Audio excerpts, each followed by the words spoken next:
Welcome to the Mr. GLOAT podcast, episode Who Cares? Because it's time to get down to business of the next Mr. GLOAT podcast. Now, ladies and gentlemen, considering I won't make another one until the next couple weeks, and to be honest, I am busy working on doing the UFC December 1994 UFC next month as celebrating its 30th anniversary. And man, oh man, watching the show a couple of days ago, it's going to be a lot of interesting information I'll talk about there. So I'm going to get busy with that.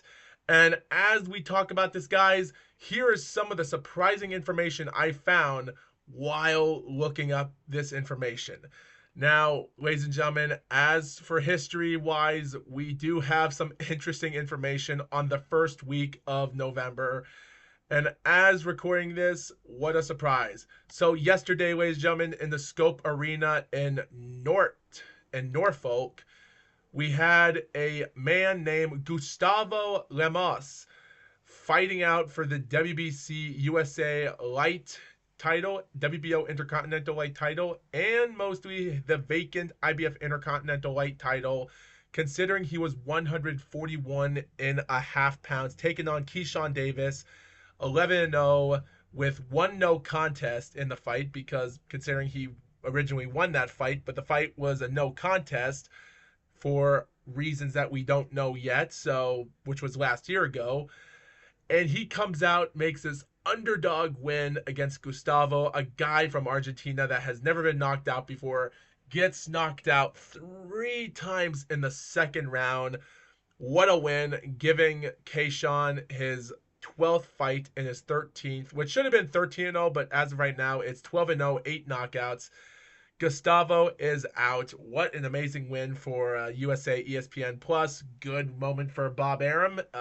Just goes to show you, Bob Arum can still promote unbelievable moments in boxing, and that right there was a great win. I gotta give credit for Keyshawn Davis. I don't think he still has my eyeballs in yet. I don't think he does have that twinkle in the eye, but he did prove himself that day. But Gustavo was an Argentinian fighter, but yet again, as for what I saw, it was pretty decent when I actually first saw it. The second information we'll talk about, ladies and gentlemen, is Gabrielle Fundora. She is the number 5 greatest pound-for-pound fighter in the women's division, winning to become undisputed world flyweight champion after knocking down Gabriela Alanis in the 7th round last week ago. Knocks her down twice in the 7th round, and the scorecards were close after 6 rounds, with 2 of them scoring at 56-58, favored Gabriela Fundora, and the other scored at 59-55. So I would say the fight was close, but after 6 rounds, you do think to yourself, there is some close competition there, because after 5 rounds, halfway through, it was only 3-2, and Fundora, in my opinion, was winning by 1 point until she got a huge hold on her in round 6. And when round 6 came, it seemed like that her opponent had nothing left in the tank after the end of round 6, or even during round 6. So she just finished it off in the next round and became undisputed. This woman not only is the first to become a undisputed championship at the age of 22, a 5'9" southpaw, her alias nickname Sweet Poison. She is also the first of her family members to become a brother and sister winning titles, because she has a brother named Sebastian Fundora, a guy that's also a southpaw fighter, 6'5.5", and he has a record of 21 wins, 13 knockouts, 1 draw, 1 knockout loss, which was the one and only loss he lost. And that fight took place in April the 8th, 2023, when he lost the WBC interim world super welterweight fight after getting dominated by Brian Mendoza in 7 rounds and got frigged in the 7th round early, getting counted out. And it took him almost a full 358 days or 57 days out of the ring, or maybe 356 days out of the ring. I would have to calculate that. Yeah, 300. It took him 356 days to get back into the ring to fight against an undefeated 24-0 Tim Tsuyo. And that guy from Australia, known as the Soul Taker, had it all. And man, oh man, him and Sebastian. And this was actually for the WBO and WBC World Super Welterweight. And surprisingly, this guy named Tim from Australia did defeat Brian Mendoza in October the 15th, not for the WBC interim, but for the WBO win, because he won the WBO interim belt in June of 2023 against a nobody, only to defeat Sebastian's opponent that knocked him out months ago, came in October and defeated Mendoza, the fighter that knocked out Sebastian. And Sebastian came in March the 30th and scored a split decision by winning not just one title, but becoming a unified champion in the super welterweight. And now his sister is also a unified champion, but not anymore because she only had one title. Only one title. And that title was only the IBF. And she came out to become the first of the brother and sister to not become unified champions, but to become brother and sister champions. They, as a first, that's actually pretty good. And it's crazy because they're both southpaws. You just can't make up that type of stuff. So yeah, great history. She's now number one or number two in the flyweight, because we have a Mexican woman that's 28-0 named Kenya Stephanie, and she's 31 years old from Tijuana, Baja California, in Mexico, and she's 28 with one loss, and that one loss took place a long time in 2015 for the WBO World Flyweight title when she lost the belt against Melissa Mikoro. And who is that woman? Well, that woman, we don't really know, other than she had 9 wins, 5 losses, and 3 draws. She was just a nobody fighter that Kenya Stephanie took on, and that fight ended in a split decision loss, with 2 judges giving this nobody fighter with 9 wins and 5 losses 97-93, 98-92, and the other judge gave it 96-94 for the Mexican. But yet again, but when looking at the fight, and some people stated the scorecards, the fight was originally all 10 rounds scored for Kenya, and so people found it to be a little bit controversial. And that woman that became champion never won another fight again after that, because she got her butt beat a year and a half later by a nobody. And then she lost the WBC World Flyweight vacant title in 2018 against a nobody. And, well, yeah, again, and she never boxed again after that. So, yeah. So are we going to have those 2 fighters fight in the flyweight? Who knows? Who knows? Who really knows? But yeah, there's a lot of great history we're talking about today, and I'm really surprised by the outcome. So guys, there's also other information. Guys, I don't like talking about this stuff because it has nothing to do with sports, but I would like to talk about it again. Guys, the Avatar, The Last Airbender, Netflix, I heard that they said that they're going to do a season 2, which I will be pleased to hear about, because whatever they're going to talk about. But there is a couple interesting informations. I'm going to talk about that in the future. So I am going to do another GLOAT podcast soon enough about that. And yeah, we heard information, ladies and gentlemen, a few days ago. Donald Trump is the winner of the politicians. That's all we have to know about that. Also, guys, Amanda Serrano and Katie Taylor are fighting in November the 15th in AT&T Stadium in Arlington. Don't forget to watch that, because we also have the Jake Paul versus Mike Tyson fight, which I hope it does happen. Jake Paul is rated number 93 in BoxRec in the cruiserweight, which is hilarious because it said in the USA he's rated number 12 in the USA, surprisingly. And I'm thinking to myself, is there any other fighters that good that can take him on? And well, there's a few that seem like an easy pick to knock out Jake Paul to be ranked in the number 100.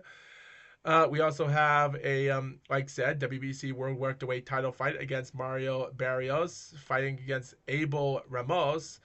But the thing is, Mario is a WBC interim welterweight champion, and Abel is not. and he's rated number 33 in the world, so that's going to be a bum fight.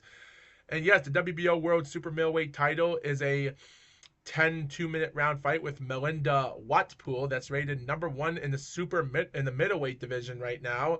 Consider there's not a lot of women there after now she's number 1 in the middleweight, but she's actually fighting for the super middleweight, which is kind of confusing because like Shadasia Green, the woman that lost her first fight last year ago against Cruz Dezern, was a bum, and I now realize that she is not a champion. But after now taking on Melinda Watpool, that's in Canada, 7-0, and well, she's 35 years old. She's boxed for now 2 years, and ever since when Clarissa Shields left the division, go up to the bigger weights, they had no one left to say who's going to be in the number 1, and well, everyone else is gone, so they picked her. And guess what? She's now going to have a spot to fight for her first title. And yeah, I really don't know what to say about this fight.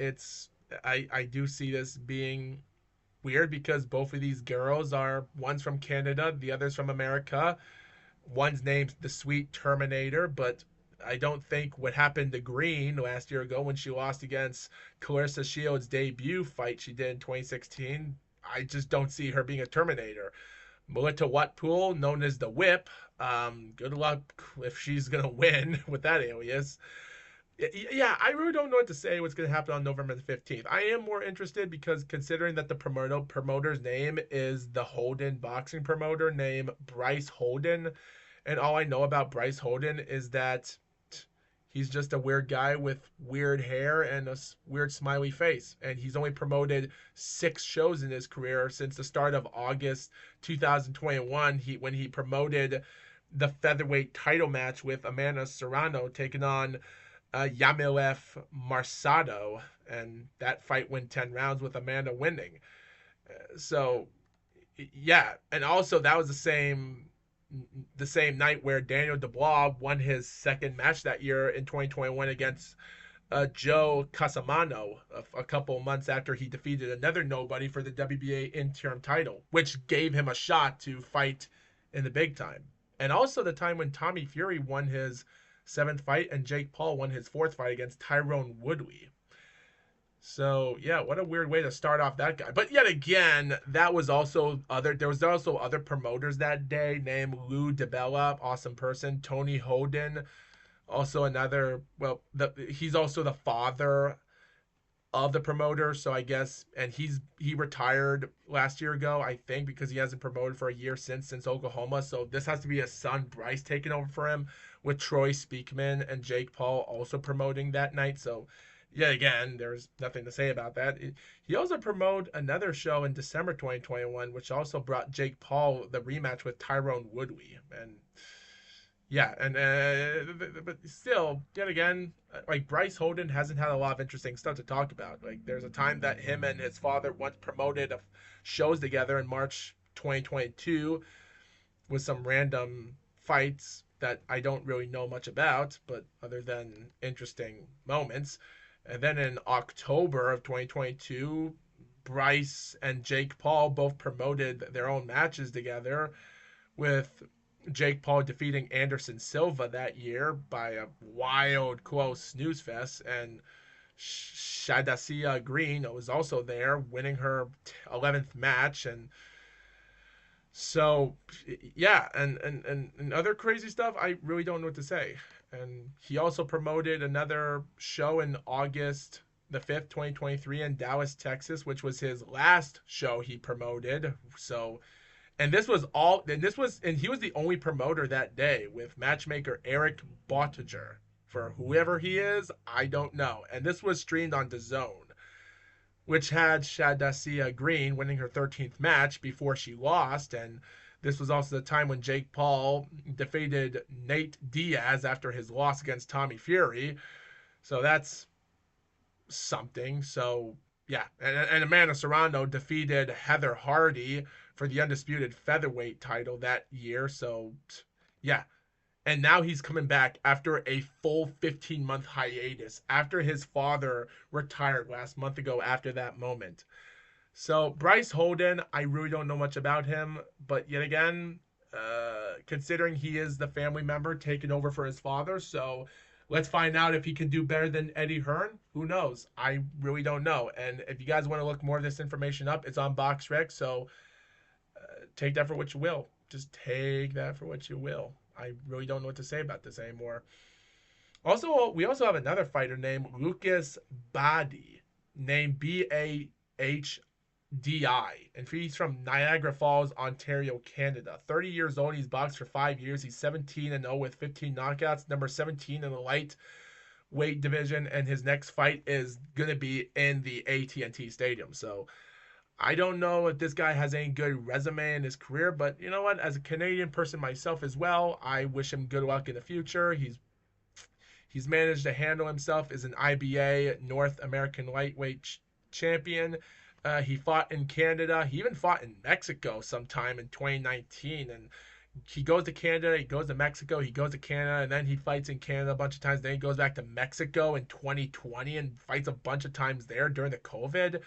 And then he takes a break from 2021 after COVID, and then comes back in 2022 and fights 6 times in Canada from 2022 to June of 2024. And then in July this year, he goes to America for the first time and gets a good big win by Ashton Silva, which after 5 rounds, Ashton was undefeated and he was already beating up the guy. After 5 rounds, 3 of the judges scored it 50-45 in favor of Ashton. And then come round 6, Lucas came out of nowhere late into that 6th round and finished him with a big bang and won the fight.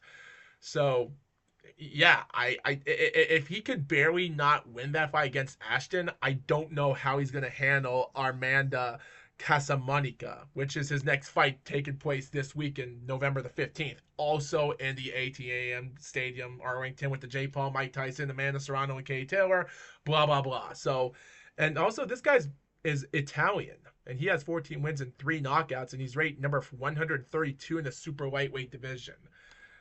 Interesting. And he's 24 years old, so he's 6 years younger than this Canadian, and he's 5'6", orthodox, while Lucas is 5'9". So and he's known as the Prince. Damn, that's his alias. Dang, the Prince. While his Italian fighter is known as La Furia del Quadraro. Wait, Quadraro. Wait, how do you spell? Wait, how do you pronounce that? Wait a minute. Let me Quadraro. Let me find that out. Wait, how do you pronounce that? Interesting. Give me a sec. I'm trying to see how I can pronounce his name. Huh. Interesting. How you? No, I'm trying to pronounce this name. Just 1 second. 1 second. I'm trying to look this up. I'm trying to pronounce how you say his name. I'm just want to know how you. No, I just want to know how you pronounce that word. I'm just trying to. I'm just trying to. I'm just trying to know how you say it. That's okay. Forget about it. Anyway, after all that being said, so let's get down to business. So that's most of everything I can say. Everything in my division is going to be interesting. Like I said before, guys, on November the 16th, we're going to have a mini Rumble in the Jungle in Saudi Arabia. And when I say a mini Rumble in the Jungle, we're going to have a 5'2" American Puerto Rican taking on a Thailand 5'1" knockout CP Freshmart in Saudi Arabia, celebrating the 50th anniversary of the Rumble in the Jungle of 2 big fighters.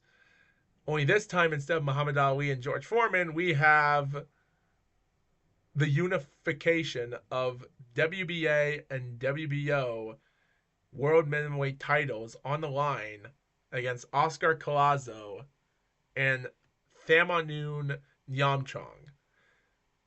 This might be a mismatch, but who knows who's going to win this fight. It's going to be interesting to see who's going to make history. If Nyamchong wins this fight, he'll still be undefeated with 20 over a bunch of wins in his record and resume. So he got lucky defeating Alex Winwood last September. So if he can hold on this fight and win coming June of 2025, he'll break Ricardo Lopez's longest title reigns in minimum weight history. So, but if Oscar Collazo wins, he'll be one of the few minimum weight title fighters to ever hold more than one minimum weight championship belt, because all Asian boxers don't really care about putting titles versus titles on the line, because the teams in those countries really are having a problem going to their country to fight against one another, which for some reason it seems like the minimum weight division is going to have a lot of problems. It's like if Oscar Collazo doesn't win this fight, who knows? Because this might change the minimum weight division up a lot.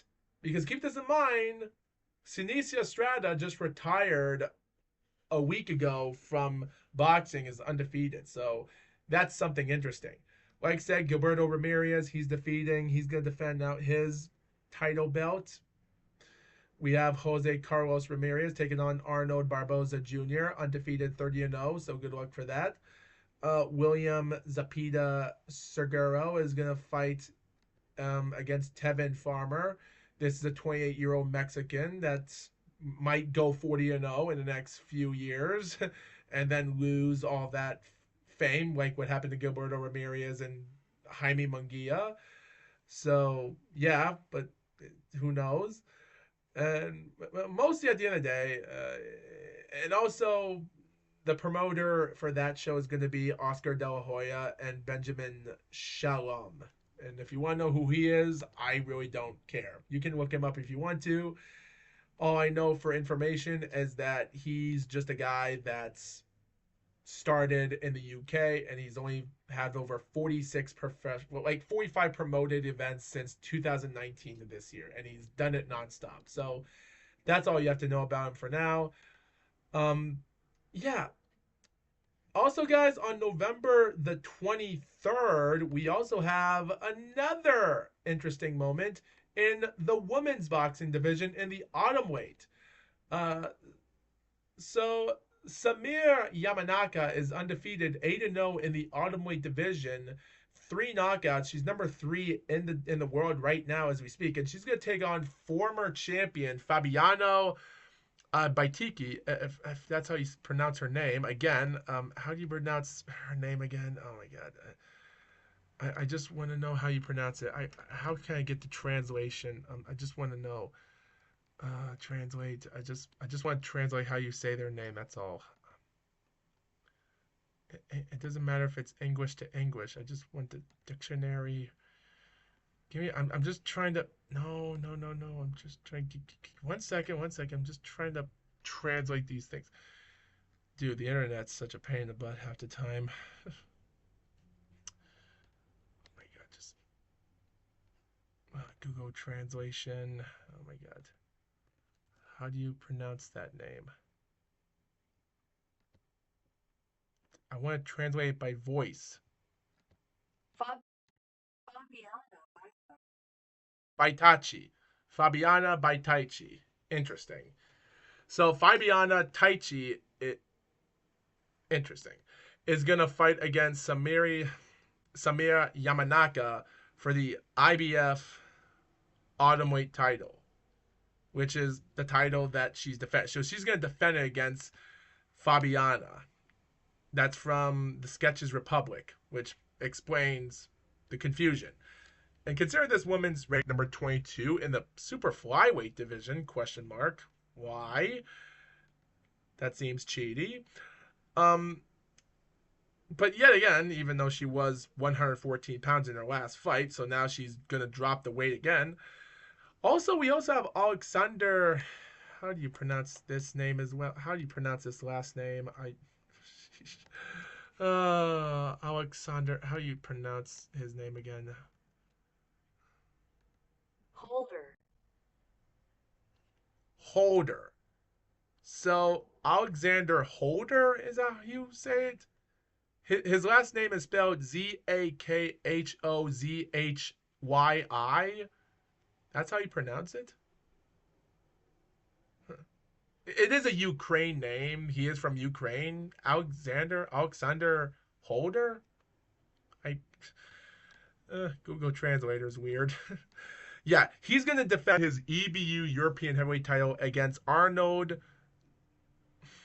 Jaraj, a friggin' WBF World Heavyweight Champion, which it is a minor weight belt, but I still count him as a champion.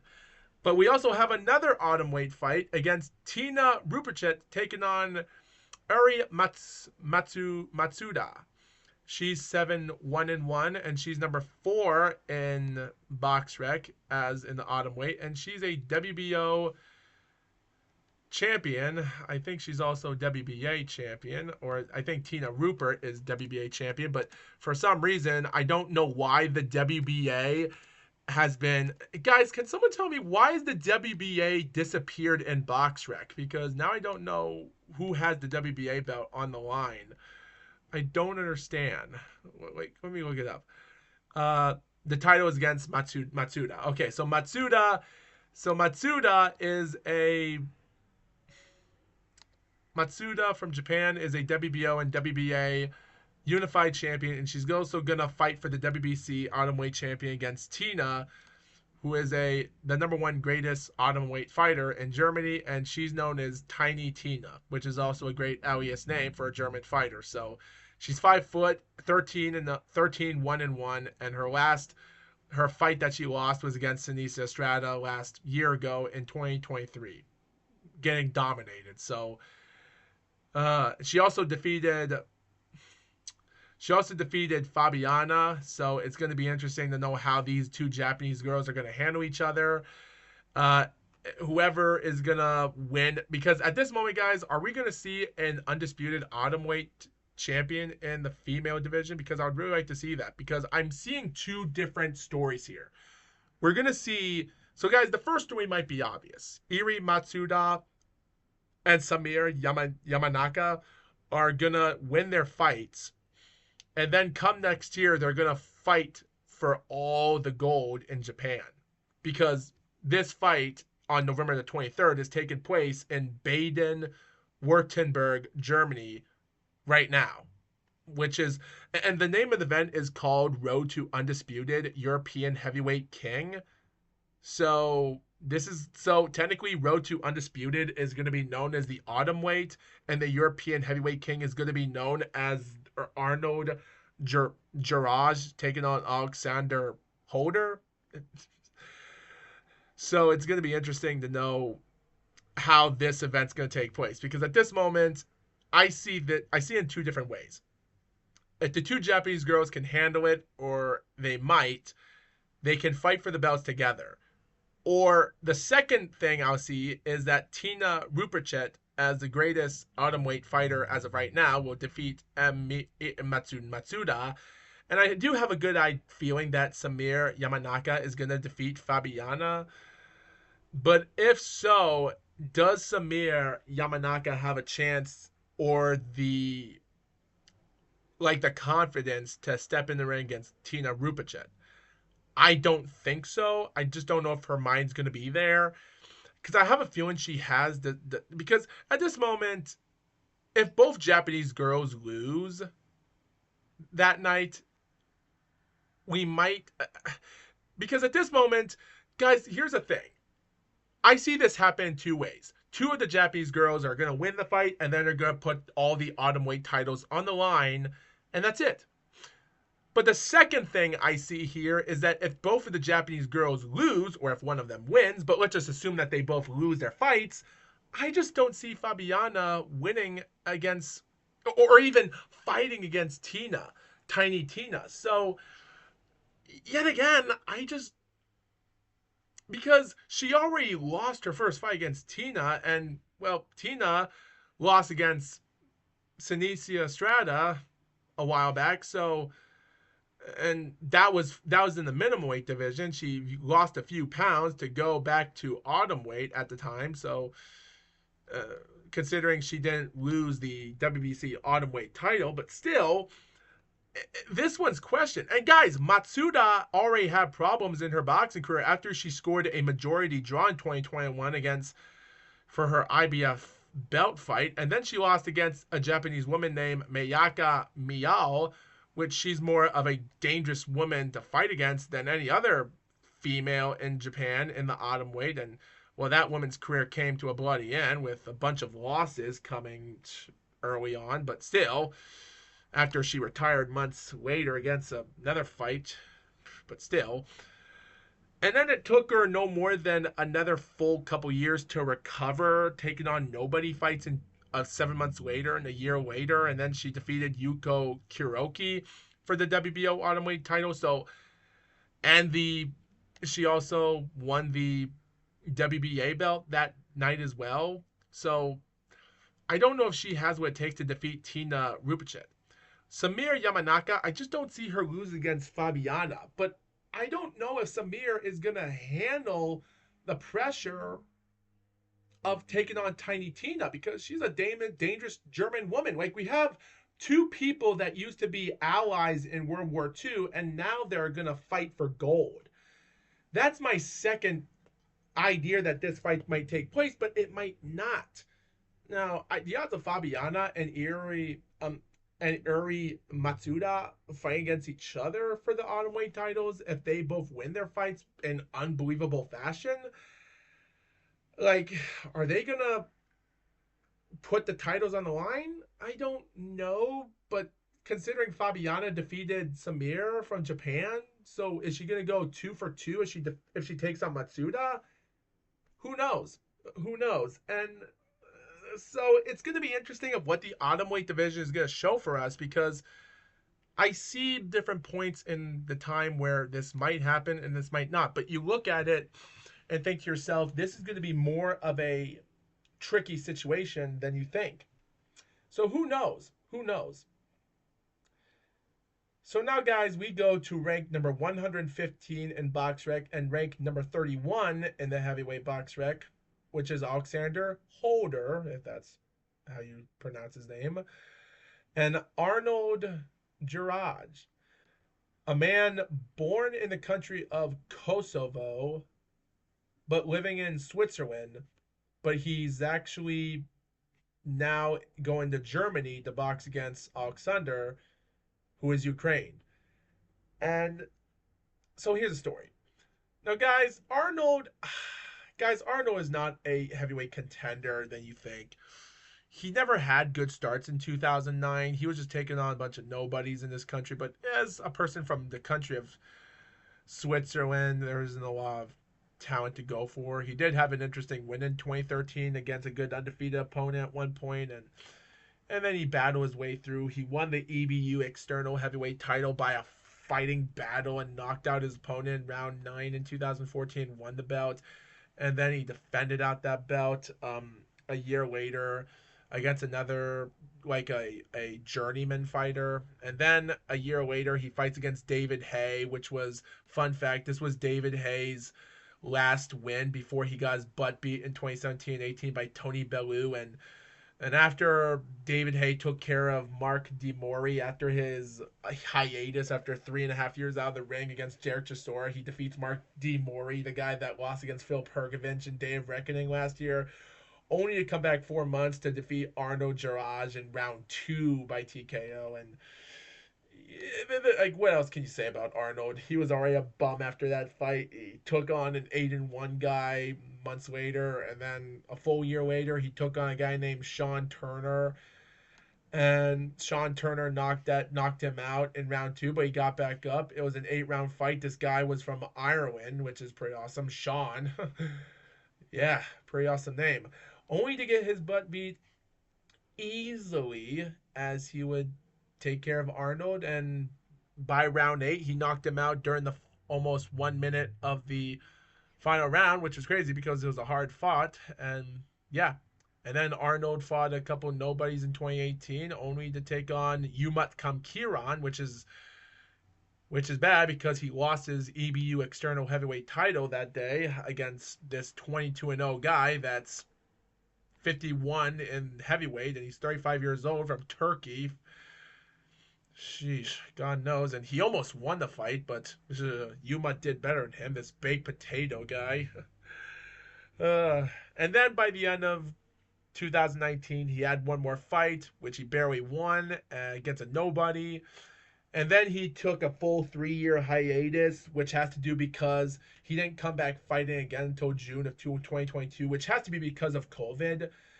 And those wins he won against a nobody.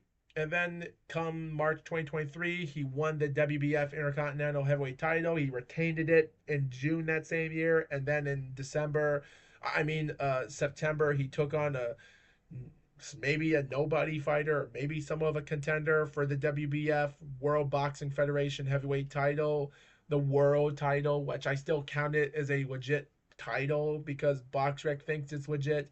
He won by close split decision with all three judges scoring it 115 to 113, two of them scoring in favor for Arnold.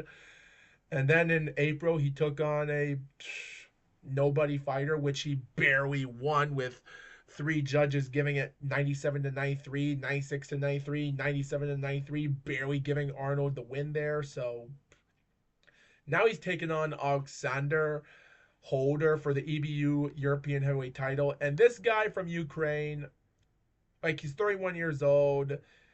He's boxed since 2017 to 2024. He's 19 wins, 15 knockouts, and his career is similarly bad. The only thing he can hold on against is that he fought in Spain during his debut and then went back to Germany, fought fights from 2017 until the start of March of 2018. He went back to his country in June to fight against a nobody in 6 rounds, domination, and by decision. Then he goes back to Germany in September, fights a fight, and then goes back to Ukraine in December that year, takes on another nobody fight, 19-8. Then he goes back to Germany to fight in April against another nobody opponent. And then he goes back to his country in Ukraine in June of 2019, wins a big domination fight against a nobody. And then he goes back to Germany in October to take on a now journeyman, former heavyweight title contender named Kevin Johnson, who is now a nobody. And he goes 8 rounds with him, which is what difference does it make? And then he goes back to Ukraine in August of 2020, a full hiatus, and takes on a nobody, which is weird because after 8 rounds, he barely defeated a guy that had 7 wins, 6 losses, 1 draw, and the scorecards were two of them scored 77 to 75, 178 to 74. And my oh my. And then in April of 2021, he fights in Germany for the WBC Francophone heavyweight title against a guy named Sergey Warwarchko by first round TKO win. And at this moment, he would stay in Germany forever, and he would still be in Germany as of right now because by 2022 to 2024, he would only fight in Germany. He takes on a nobody fight, and then in March he takes on a guy that was somewhat of a contender, considering he was 17-3, named Lazarides.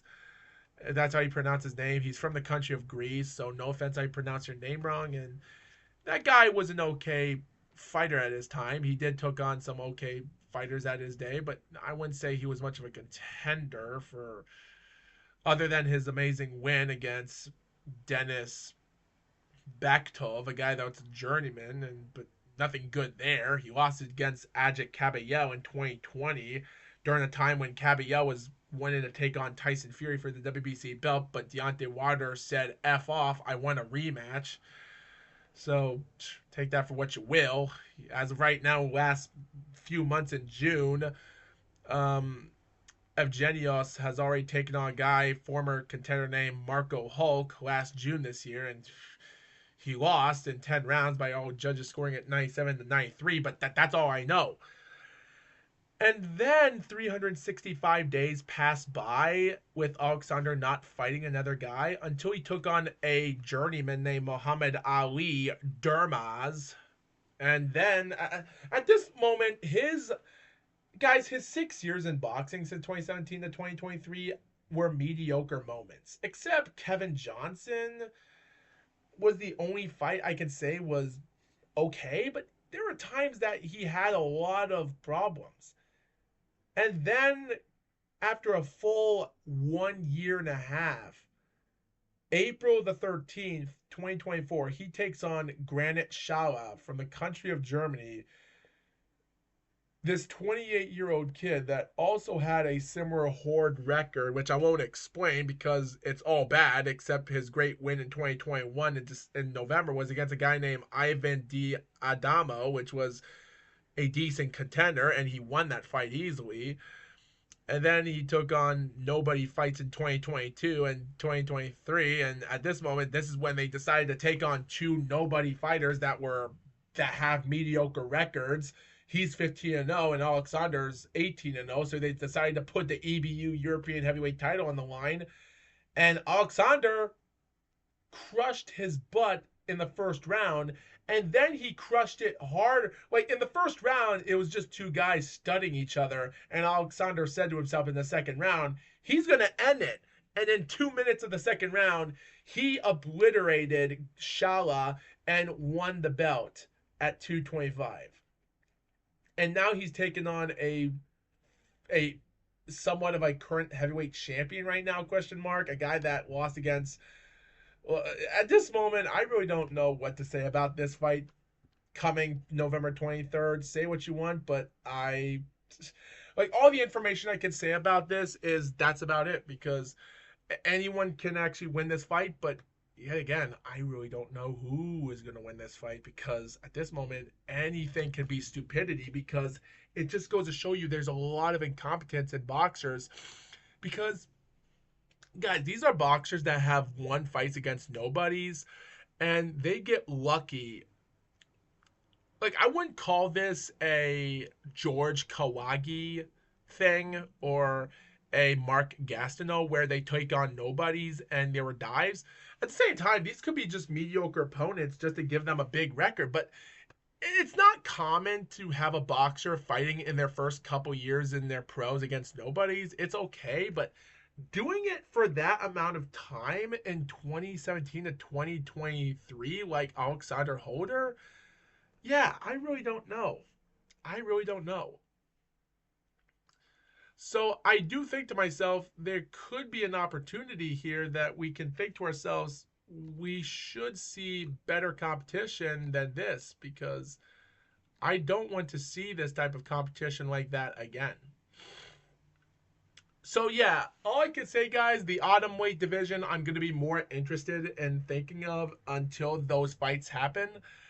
Um, Good luck to whoever will become undisputed, because I am really anxious to see if any of the Japanese girls have the skills to defeat these competitors, because the autumn weight might bring in a good undisputed title against any of these fighters. So who knows? Like, who knows? And also, guys, coming December the 14th, which will also be the time when I'm already reviewing UFC 4, or when it will come out until the day, well, we have multitude of everything going on December the 14th, whether it's going to take place in Monte Carlo or Houston, Texas, or just or even in Tijuana, because we're going to have multitude of craziness on December the 14th, where we have Gervonta Davis taking on Lamont Roach in Tom Brown TGB Promotions, and also the matchmaker on Amazon Prime Video pay-per-view, which will be on the streaming service. So good luck for that, because that's the only fight on pay-per-view. Jaime Munguia, sorry, Jaime Munguia is going to take on Bruce Suras in a 25-2 fighter in Tijuana that same night. And all I know is this guy's from France, so good luck if he brings out an unbelievable win against Jaime Munguia, because Jaime Munguia needs to get more record winnings fights to recover from his loss against Canelo Alvarez, which he has done. So, and that fight is going to take place, like I said, in Tijuana by Bob Arum and Fernando Beltran Zaffer Promotions like forever, with Louis Nuri also being in that show on USA ESPN Plus. So good luck watching that. But also importantly, guys, we're gonna have Beatriz Ferreira from Brazil. She's number 3 in the lightweight division, and she's gonna have her IBF title fight against Lucia Baudersa, a woman that's 23 2-2 from the country of France. So how do you pronounce that name, Mr. Google Translator? Please don't mess this up. 1 second.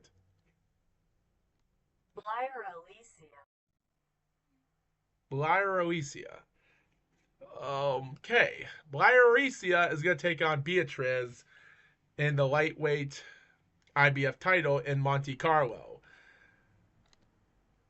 And that is going to be by Eddie Hearn Matchroom Boxing Promotions on DAZN. So, yes, we have 2 big promotions that are setting up on December the 14th in 3 different countries. So, and we also have Chivin Clark for the EBU European Cruiserweight title, a vacant title against Leonardo Mosquia. And pretty much good luck for whatever's going to happen there. And also, look at this, Super Bantamweight champion. Wow, Murojan is trying to recover from his Super Bantamweight loss against Marlon Tapales, as last December he took on an undefeated fighter in Glendale last December, and now he's fighting against a nobody in Monte Carlo. So, yeah, and people are saying that he wants to fight Naoya Inoue, which I really want to see that fight next year. So, good luck if he wins this fight against Ricardo Franco.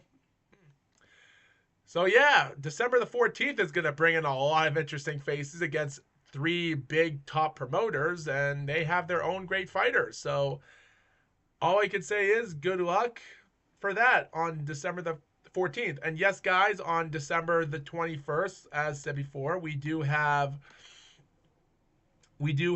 another show in Saudi Arabia, which will be involved differently, where we have Moses Itama, rated number 62 in the heavyweight division. He's 19 years old.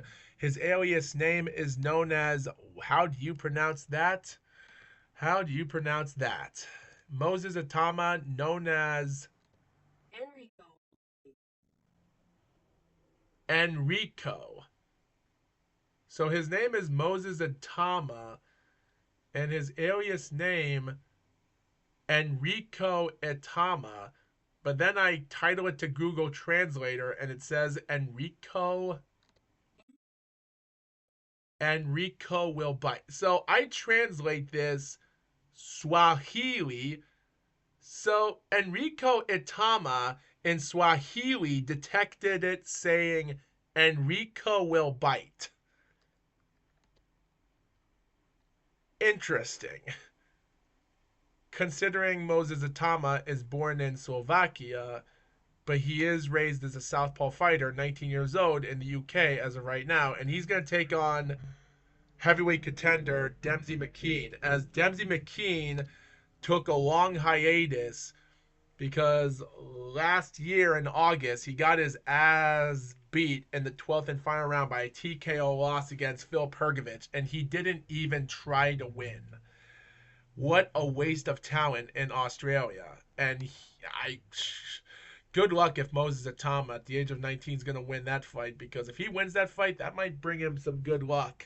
But speaking about good luck, we have the world heavyweight titles on the line. Not the IBF, but all the other titles, where Alexander Usyk is going to defend them against Tyson Fury, which is also going to be another interesting heavyweight fight as we mean, because this is going to be a really great moment to talk about. But we also have a 12-0 fighter in the heavyweight named Johnny Fisher that's rated number 45 in BoxRec, taking on a guy named David Allen, ranked number 153 in BoxRec. We don't know how many rounds they're going to fight, because as of right now, they are not announcing how many rounds they're going to fight. This is going to take place by Spencer Brown Gold Star Promotion, Eddie Hearn Matchroom Promotion, Frank Warren Queensberry Promotion. So let's find out if Eddie Hearn can find the solution to get his titles back and help on a great win, or Frank Warren might take this home, because this is going to be interesting. Um, who knows? Who really knows? It's going to be interesting to know if anyone is on fire for this whole promotion show. Naoya Inoue, 28 and 25, is also going to fight in the arena of Kotoku against Sam Goodman for his undisputed super bantamweight titles against the Hideyuki Osashi Promotions by Japan Boxing Commission in Tokyo, Japan on the 24th of December, where we also have other great talent fighter Japanese fighters, where Inoue is going to fight against Sam Goodman, which deserves to be in the title picture for this. So 19-0 from Australia, good luck. We also have a WBO World Bantamweight title against Yoshiki Taki, taking on a one and only guy from the country of Thailand named Utapong Tongji. Tongji.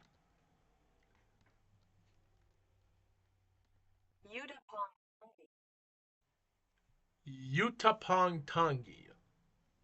Close enough. Close enough. So good luck if this Thailand boxer can bring out another upset win in Japan, because we already had a South African guy that brought out an unbelievable win. So let's see if we can do it again. All I can say is good luck for those promotions in Japan. It seems like they're doing a good job handling each other in the division, and it's going to be interesting as we speak. Guys, speaking about titles and heavyweight titles, because IBF champion Daniel Dubois is, as of right now. So, guys, as of right now, as we noticed, so here's the thing: Alexander Usyk is number one, Daniel Dubois is number two, and as of right now, Tyson Fury is number three, Adric Cabello is number four, AJ's five, Martin Bakol six, Joseph Parker seventh, Lawrence Okali is number eight, question mark, and Michael Hunter is number nine, and Philip Perkovich is 10. And how is Otto Wallin, how are you number 11, BoxRec? What? Fabio Wardley, number 12. Joey Zhang, number 13. Fair enough. Adric Cabello is 14. Yurek guess he's 15. Dang. That's all. Wow. What am I? This is random. And Kubrat Polev's number 23, and he's still trying to look for his title. That was a waste because we were supposed to have a title with him and Manuel Char in September, and Mahmoud is still not phoning up the dough. And speaking about Mahmoud Achar, guys, I don't know where this WBA belt is coming from, and we don't even know if this is going to happen because as of right now, guys,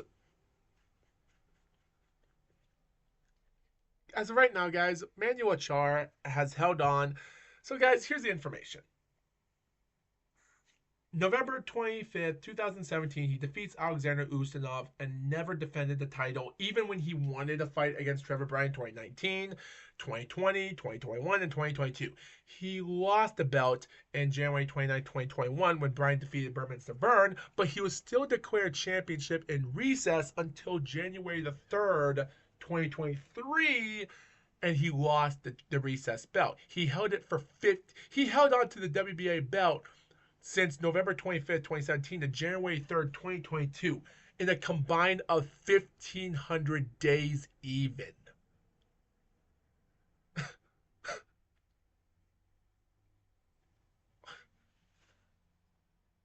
Unbelievable. Unfriggin' believable.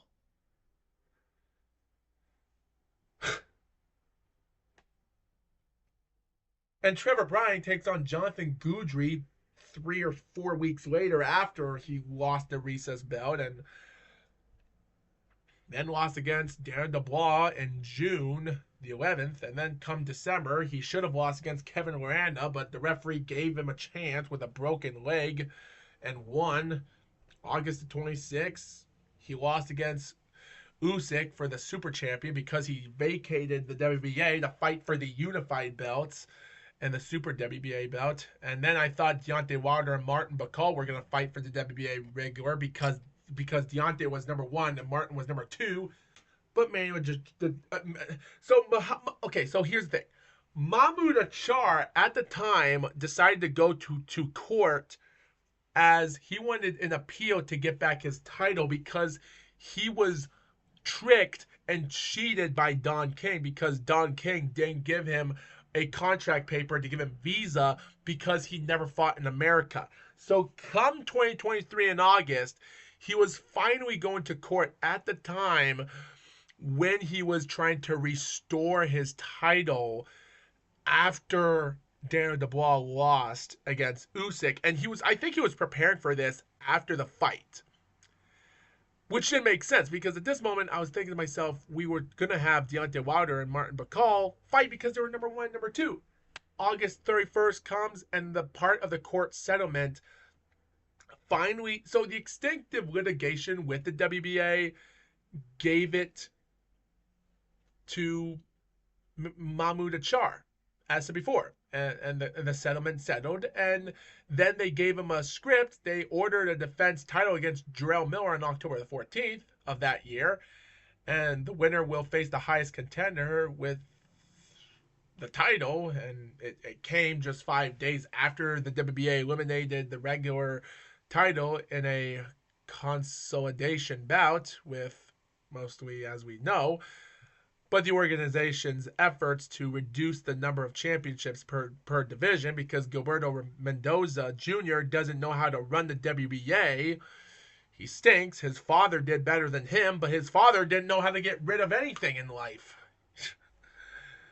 But the deadline came and it went down because Miller failed to materialize due to reported financial issues, and he wanted to take on a much dangerous guy named Dubois, which was regret for him. He failed 2 title fights in 2019 and now here, and all that was a waste. So they decided to grant a WBA 60-day extension to find a new opponent, and they did. So by December, they found Kubrat Pulev, and by the month of January, they settled it, and they gave him a fight. And then come February the 1st, the WBA rankings came on board because in January, Kubrat Pulev was never rated in the WBA when they announced him the fight. So come February the 1st, I was thinking to myself, there's no way they're going to put Kubrat Pulev in the rankings. And guess what? They put him at number 10 in the WBA.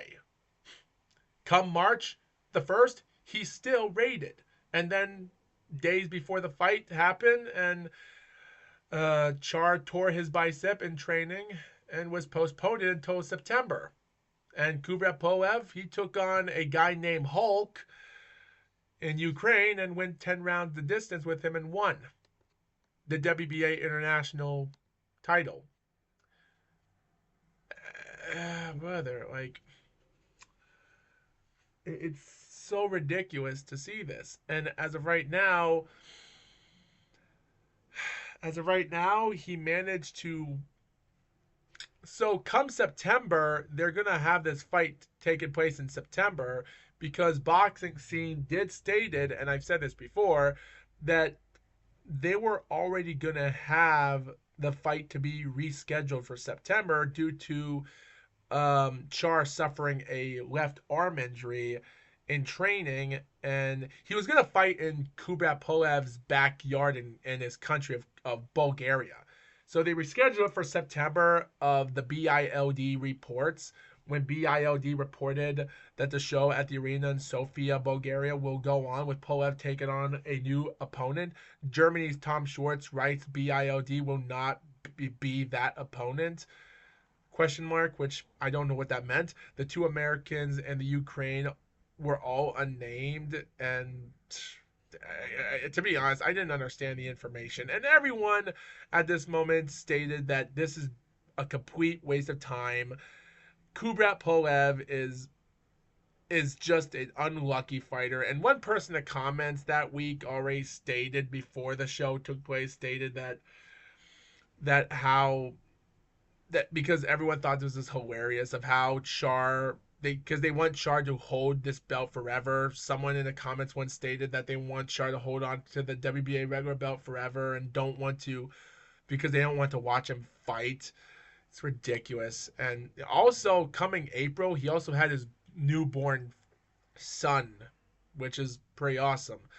And that fight in September never happened, and I'm still waiting for a report as friggin' it's been 2 months, and I still don't know why they haven't reported anything back. I don't know why the WBA has not reported anything back to the WBA about this, and I still don't understand why we don't have official confirmation of what the WBA is doing with Manuel Char being the champion. Because at this moment, as of right now, he's held on to the belt for now over 400 days, and at this moment, he's close from holding it for 2,000 days total, being a two-time waste of time of a two-time champion waste of time. Like, there's nothing you can say about this. So, at this moment, the Diamond Boy has only fought since 2005 to 2022, and now 2024 is going to be another year that he's not going to fight.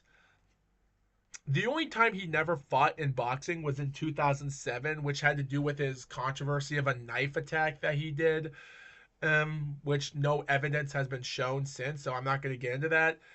And then he barely survived a gunfight in 2015, and then in 2018, 2019, 2020, he hadn't fought, so those are all other 4 years. 2021, 2022, he defeats Christopher Lovejoy and a couple other nobody fights, except Nuri Safiri in December of 2022, which is his last win, which is not bad. And then come 2023 and now 2024, those are 6 years of a waste of time in boxing that he has never fought. And now we're coming to 2025, his 20th anniversary since he started as pro.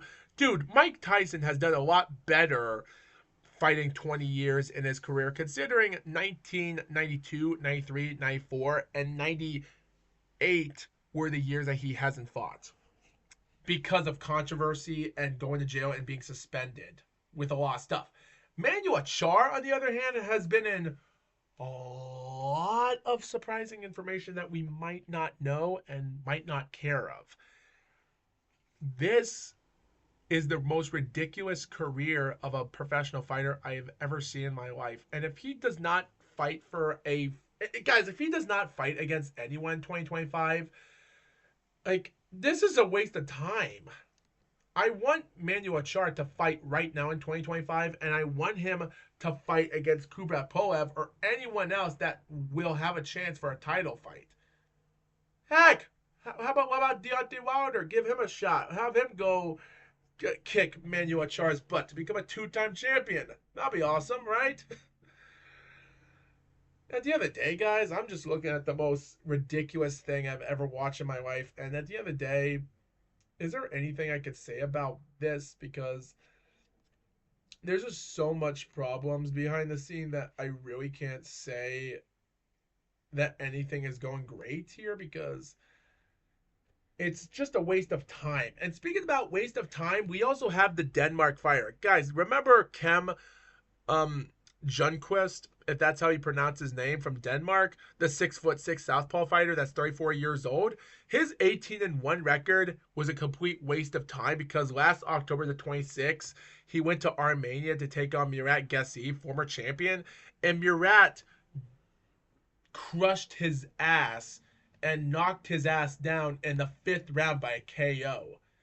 And even though Kem did do a good job hurting Murat Gessi even the first round and the third round, and the second round, the fourth round was Murat's. So after 4 rounds, they were both even by 2 rounds apiece. But by round 5, Murat was not going to go easy on him. And man, oh man, he ended that guy's boxing career for good. 7 years of a waste of time of boxing for a Denmark fighter. And now I'm waiting to see if Nelson Heisa is going to be a waste of time as well, because in November 27th in York Hall, Bethnal Green in UK, he's going to take on a guy named Edwin Castillo, 12-0 for the IBO International Heavyweight title. And I can't wait for this friggin' Colombian guy to see if he can defeat this Nelson guy, because this guy named Edwin from Colombia is 21 years old, 12 wins, 8 knockouts, and his resume are against ridiculous nobodies. And Nelson is also against sort of nobodies, but a few awesome underdog wins and big wins in his 2024. So good luck if he defeats Edwin, this 21-year-old guy taking on a 40-year-old guy from Albania. So, dude, boxing's ridiculous half the time. Like, that's all I can say. It's ridiculous, but I love it because you just have to watch these fights to believe and look up this information to believe how ridiculous it is. And I love every bit of it. That's all I can say. It's funny and it's more ridiculous by the minute. And who knows what's going to happen? Who knows what's going to happen as time goes on because anything can go on. I just want this whole thing to come to an end with Alexander Usyk and Tyson Fury. That's all I can say. Oh boy. So guys, my next Mr. GLOAT podcast will come next time, but mostly it's going to be me talking about the Avatar, The Last Airbender. I'm thinking about doing a part 4. I am trying to find the footage I did reviewing part 3 because I can't find it, but man, oh man, it's going to be interesting next time. So we're going to have to see what happens next time. It's going to be interesting, but yet again, it's going to be ridiculous. And I hope you viewers enjoy it. With that being said, Foxwolf is out.